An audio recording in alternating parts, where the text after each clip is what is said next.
Reverend Manish, Mishra-Marzetti, and alongside me are Dr. Glen Rideout and Reverend Cassandra, Hartley. We are recognizing magic loss in our broader UU faith community, one which is also very personally felt by many of us, myself and my family included. Former co-moderator of the Unitarian Universalist Association and consultant to UUAA's Vision 2050 project, Elandria Williams, died this past week. Elandria was beloved by many of us and known as a visionary, a forward thinker who wanted to bring alive Unitarian Universalism's embracing sense of love and inclusion for all, inviting us over and over again to step into that as fully and as deeply as we all collectively can. It is a vision that we at UUAA will continue to embrace, a legacy that will continue to hold dear, step into as fully and as well as we can. I also know that Elandria loved this particular community, our community here in Ann Arbor, so deeply. She was very proud of the visionary work we're doing, the collaborative work that we're doing in helping pave a future for Unitarian Universalism that other communities will follow through and emulate. I invite us all to hold dear that open vision, Elandria's friendship and work with us, and the hope and vision of Unitarian Universalism as we continue stepping into it. Join us in this morning's service as we step more deeply into the themes of our day.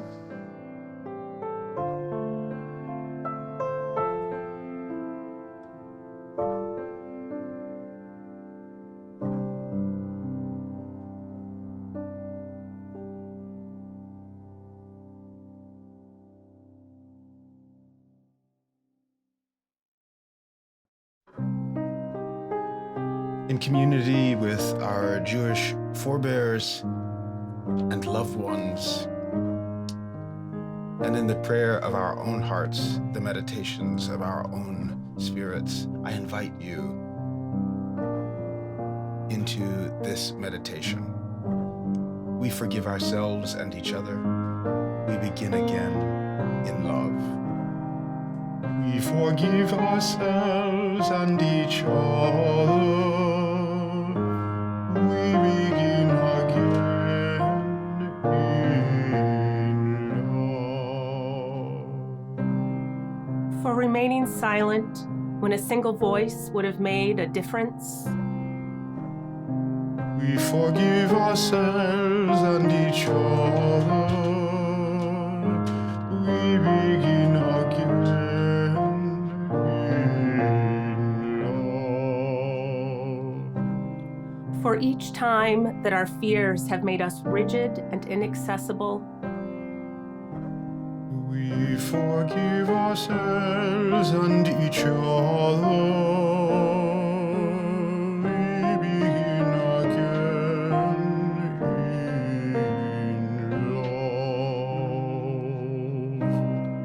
For each time we have struck out in anger without just cause. We forgive ourselves and each other. We begin again in love. For each time that our greed has kept us from perceiving the needs of others. We forgive ourselves and each other. We begin again in love. For the selfishness that sets us apart and alone. We forgive ourselves and each other.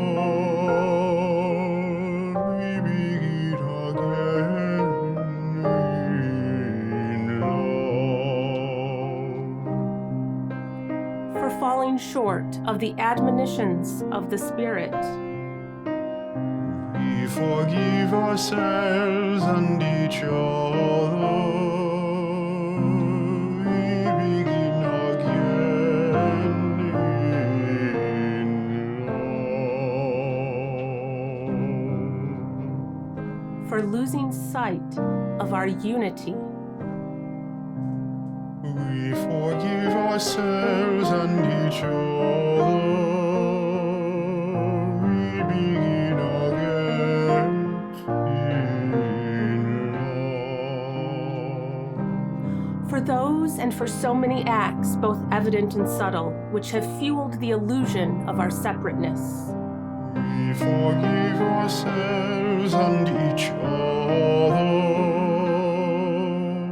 We begin again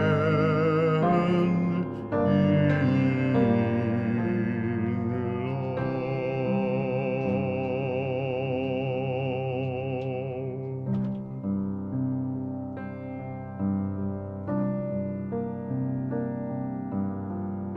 Welcome to the First Unitarian Universalist Congregation of Ann Arbor, Michigan.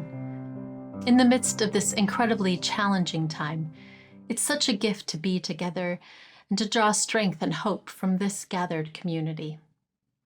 If you'd like an opportunity to gather in small groups for deeper conversation and connection, please join us for social hour directly after service at uuaa.org/social hour.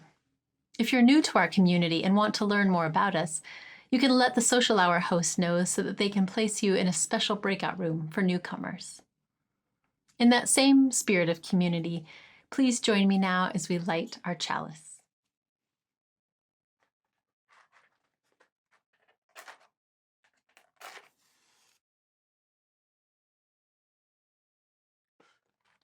Together, let us say, we light this chalice for the light of truth.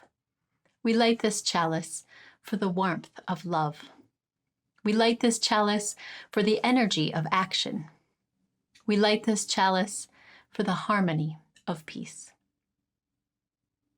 Our chalice is an important reminder of our connections to Unitarian Universalists around the world. We also begin our time together by repeating our covenant, which is a reminder of our important connections to one another in this community. So whether you have these words memorized or whether you're new to us, please join me as we say, the spirit of this church is love, and service is its law. This is our covenant with each other, to dwell together in peace, to search for truth in love, and to help one another. Today, we are honoring the spirit of Yom Kippur, the Jewish Day of Atonement, by exploring how we can repair damaged relationships and find healing amidst divisions. And so I'd like to share a simple but powerful wordless storybook by Catherine Atoshi called Draw the Line. It's about what happens when two young children literally get their lines crossed and how they must find a way to come back together.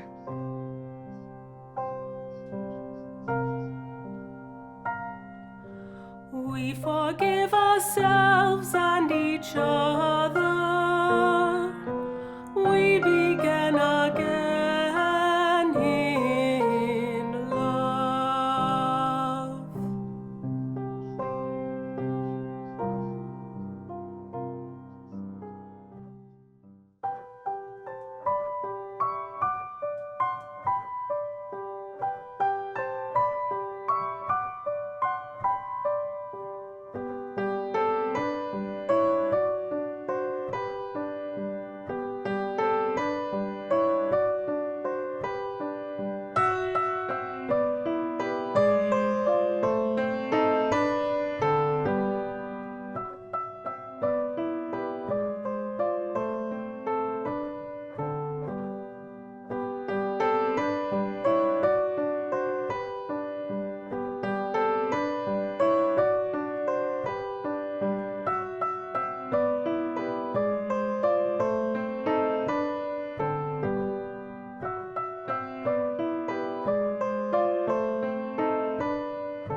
forgive ourselves and each other. We begin again in love.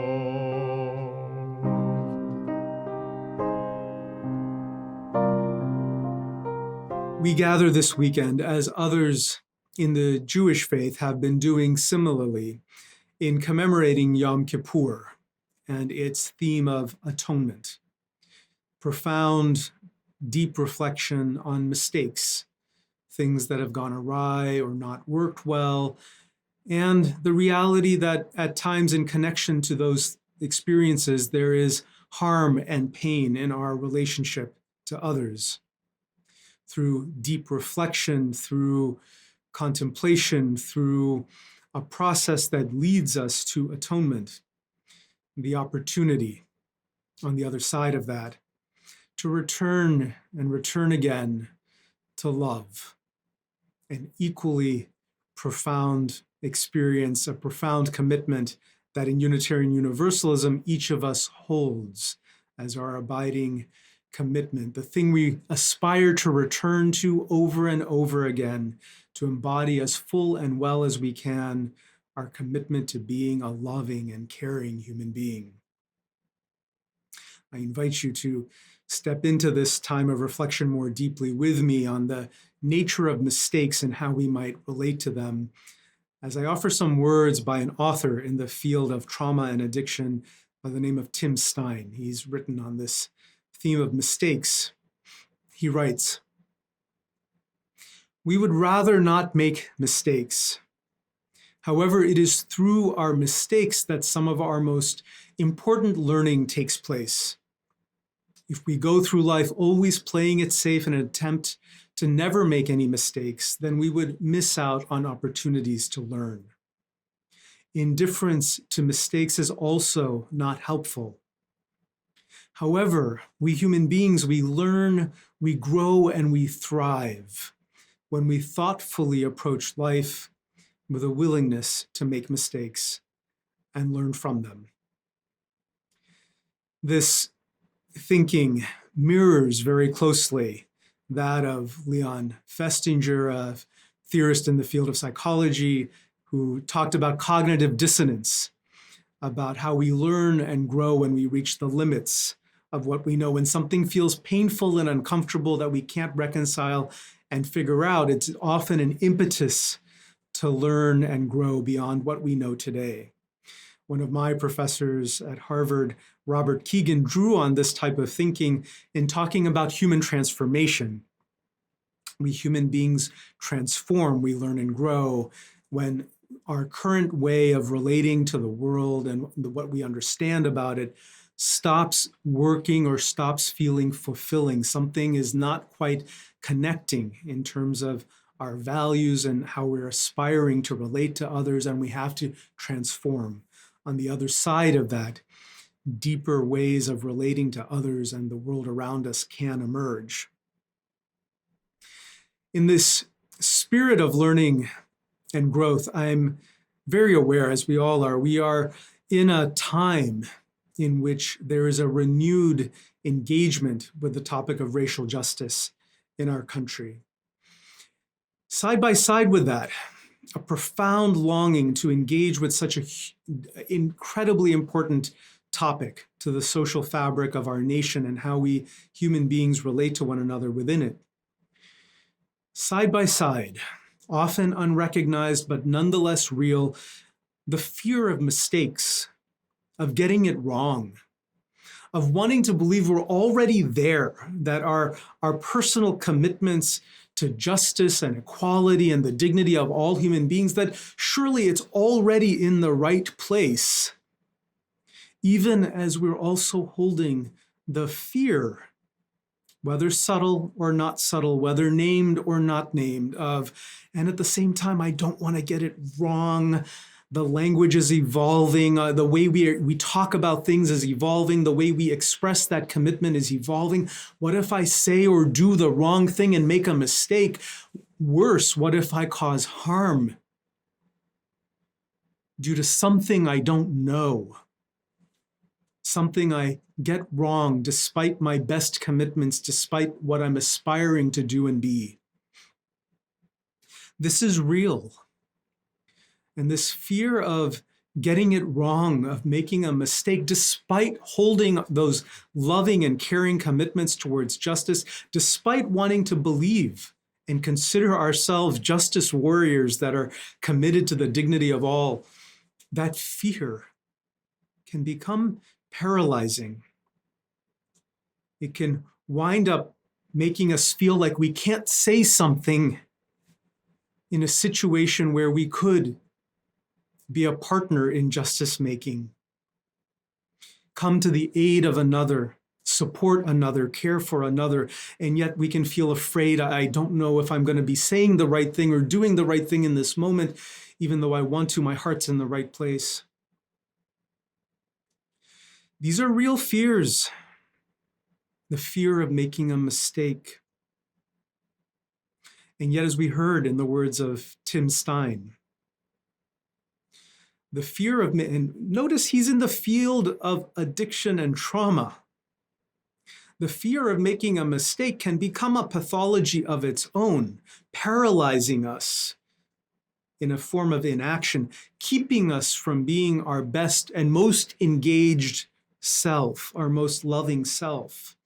It's not accidental that somebody in the field of trauma and addiction is reflecting deeply on the power of mistakes and the need for us to view them in a constructive manner.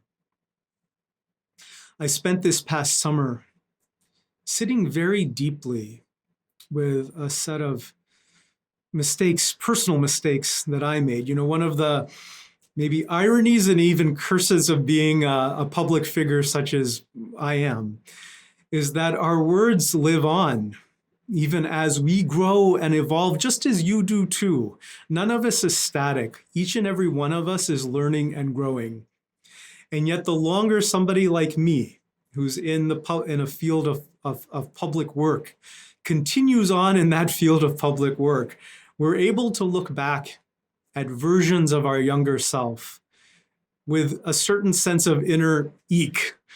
Oh my gosh, was that me 10 years ago, 5 years ago, 20 years ago? Was I moving in those ways? Did I say those things in that particular way? You know, hindsight is always 20/20. Hindsight from the perspective of a evolved, learned, grown self, sure. We look back in earlier years with chagrin, maybe even embarrassment. And I had such a moment this summer. It was quite intense. I had the experience of circling back around to somebody who was beloved to me in community years ago. And this was around 2014. In the summer of 2014, as the movement we know today as the movement for Black Lives, as it was just in the process, the impetus of that was just coalescing and forming in the wake of Michael Brown's death in August of 2014. I, serving then as a congregational minister in another community, I wrote an op-ed, one that I intended as a public statement to rally people in a moment of disquietude. Many things had happened in the course of that month in August of 2014 that people were finding unsettling.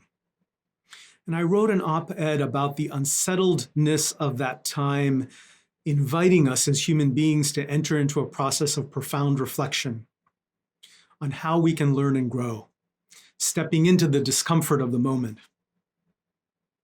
And in writing that piece, I named, basically in bullet list, a few of the things that were happening societally around us at that time. One of them was the death of Michael Brown, the tragedy, truly, of Michael Brown's death. And I referred in that brief mention, almost with a comma, with an actual comma, to the ensuing race riots in Ferguson, Missouri. At the time, echoing language that was commonly being used in the news. Language that was being used to describe public protest language that was being used to describe the lived experiences of a segment of our American society that had been trying to bring attention to structures of oppression and patterns of brutality for so long that a boiling point had occurred. And protest and violence were erupting at the same time. I used language in an op-ed to describe a social reality that was borrowing and built on language that was commonly used in the media, language that was used when I was growing up. Think of the language that was used to describe Los Angeles, the LA race riots. This language is in our history and the way we have taught our history. And from the perspective of 2020, what an embarrassment. What an incomplete and inaccurate description of something. What a way of not just not stepping fully into, but not even realizing the way language can be used to maintain oppression rather than recognizing the fullness of oppression-driven despair in a particular situation. The label, the naming of something as a race riot adds a value to that. Some people are rioting, i.e., behaving poorly, behaving inappropriately, causing a disturbance.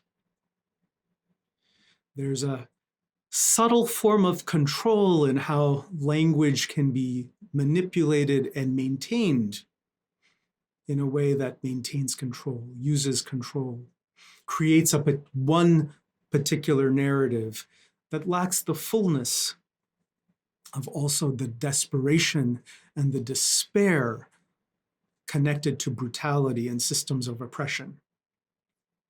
From the perspective of 2020, this is obvious and clear to me. And I missed it in 2014. And I came this summer to realize how profoundly and deeply I'd hurt somebody I was in community with, no less a person of color, somebody who identifies as Black. I disappointed this person. I let them down.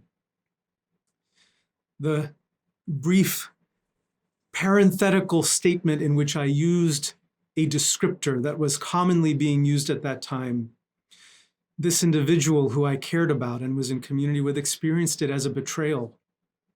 From their lived experience, my gosh, somebody I love and admire and connect to is falling into the majority language, the narrative being used in the press, in the media, and the culture around us to perpetuate and maintain a one-sided story that precludes the despair, the desperation to bring attention to brutality and the way force was being used. From the perspective of 2020, I realized, of course, and as I sat with the newfound understanding of how this particular language had impacted somebody I cared about, I found myself first deeply ashamed. I felt so mortified at not having drawn these connections earlier in my life. I felt so embarrassed that I missed something that I myself care about as a public leader, as a minister, as a public advocate for justice. I wanted to crawl under a rock and disappear. I felt that embarrassed. I wanted to reach out to the individual who felt harmed and hurt, disappointed, and let them know just how sorry I was. And yet I also realize that this languaging of I'm sorry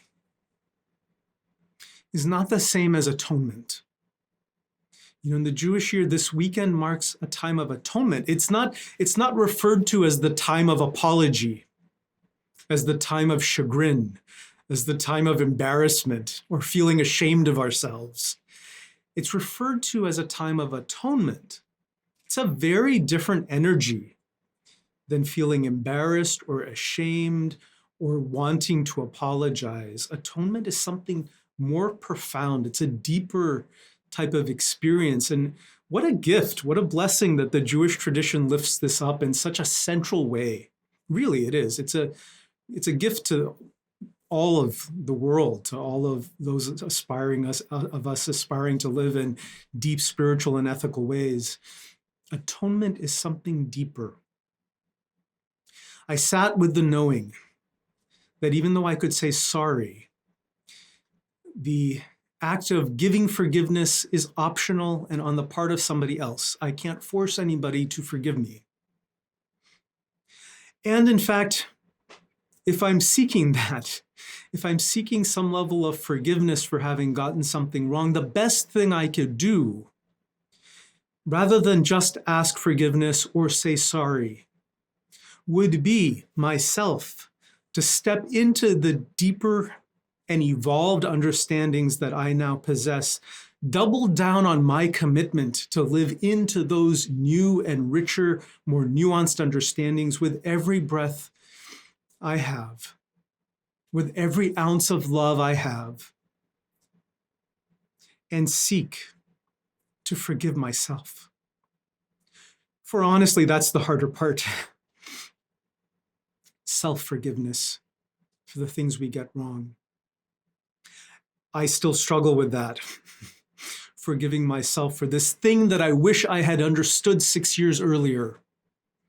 The ways language can move, the way society and culture can move, the way even cultural structures such as the media, which we draw on, can wind up framing things and in their framing teach things and maintain things that are socially harmful and oppressive. I wish I could have seen those things with the nuance that I have today. But I have more nuance today and I can commit to those understandings. I can commit to knowing that I don't have a perfect understanding of the life experience of others whose life experience is different than me. Folks who identify as Black, I am not Black. I cannot perfectly understand those lived experiences. I need to be open to inviting people from those backgrounds and experiences to help me learn and grow, understand some of the things that I don't get today. Now, folks are under no obligation to be my teacher. I also have a responsibility to engage in my own self-motivated learning and growth. And when I inadvertently get things wrong, as I will, when others are kind enough, courageous enough to point it out to me, I also need to be humble enough, non-defensive enough to take a moment to breathe, to sit with the embarrassment, to sit with the feeling ashamed, to sit with the sadness.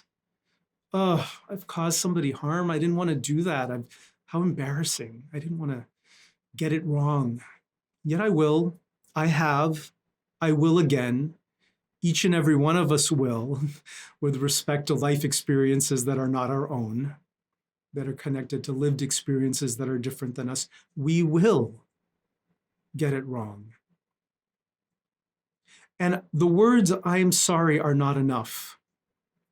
The apology itself, while laudable, is not enough. What matters more is actually the reflection process. The digging in deep. Why did I miss something? What might need to adjust? How do I double down on my own commitment to love expansively, beautifully, caringly? I know each of us as Unitarian Universalists, we have that. That is a profound commitment of each and every one of us. How do we return to that over and over again, returning over and over again to that? That is the process of atonement.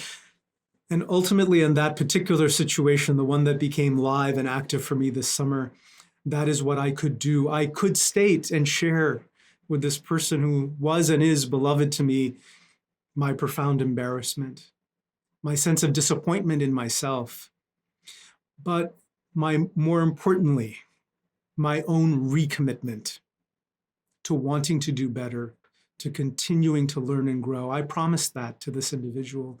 I promise it to you as members of my community, folks who are in community together with me and me with you.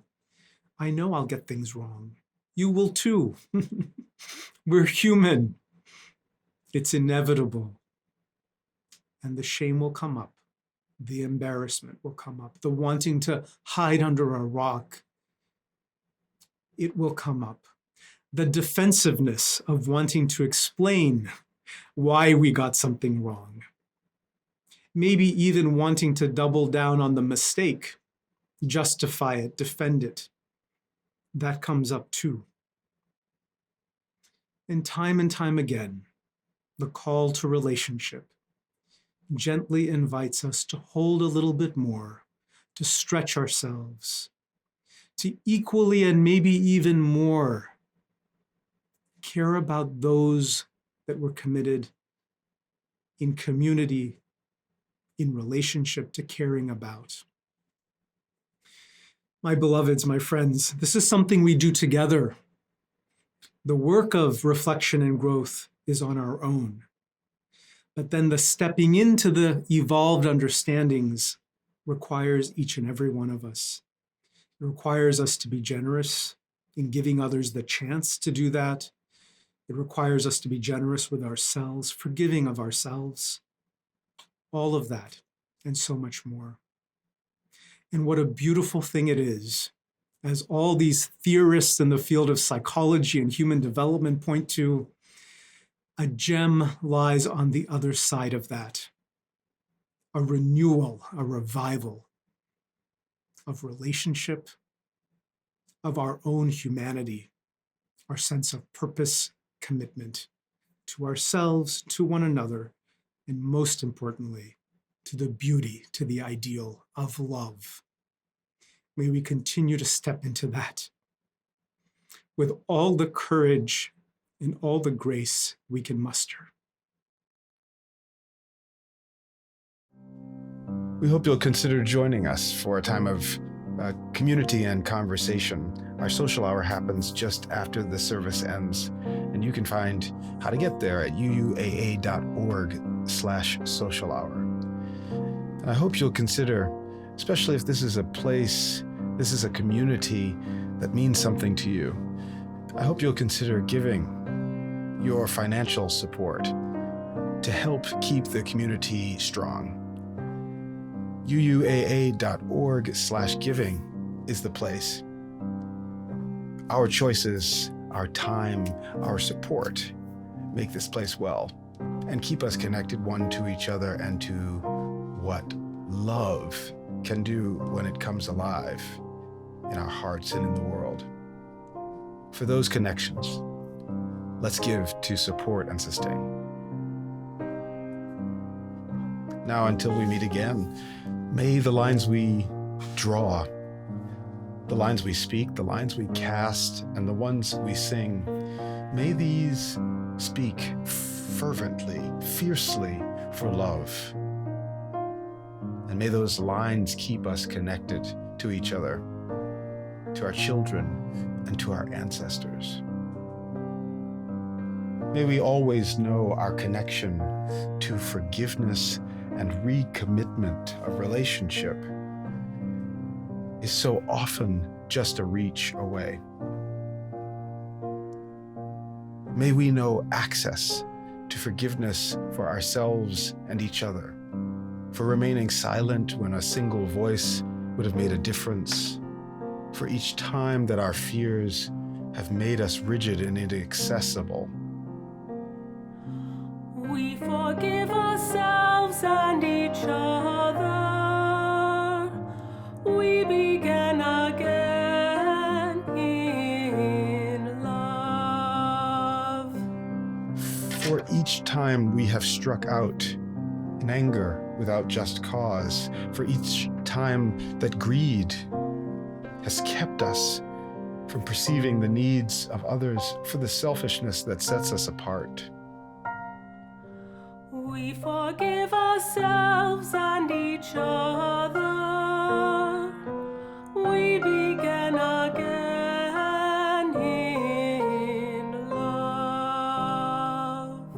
For falling short of the admonitions of the Spirit, for losing sight of our unity, for those and for so many acts, both evident and subtle, which have fueled the illusion of separateness, we forgive ourselves and each other.